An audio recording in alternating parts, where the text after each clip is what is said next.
சத்துரு உங்களுக்கு முன் குறித்த காலத்திற்கு முன்பாகவே கர்த்தர் உங்கள் போராட்டங்களிலே குறுக்கிடுகிறார். சில பிரச்சனைகளை பிசாசு எழுப்பி வைத்திருக்கிறது.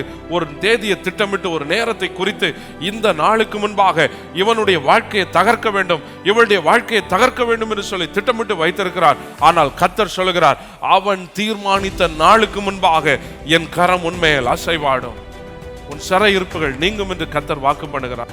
சில பிரச்சனைகள் தற்செயலாய் வரும், சில பிரச்சனைகள் திட்டமிட்டு வரும். குடும்பத்துல கூட பாத்தீங்கன்னு வைங்களேன், சில பிரச்சனை தற்செயலா வரும், சில பிரச்சனை பிளான் பண்ணி வர்றது, சில போராட்டங்கள், சில உபத்திரவங்கள் திட்டமிட்டு வருவது, சில விபத்துகள் தற்செயலாய் நடக்கும், சில விபத்துகள் திட்டமிட்டு நடத்தப்படும். உங்க வாழ்க்கையில எதெல்லாம் சிறையிருப்புக்குள்ள இருக்கிறதோ கர்த்தருடைய ஆவியானவர் சொல்லுகிறார், எல்லாத்தையும் நான் ரிலீஸ் பண்றேன்.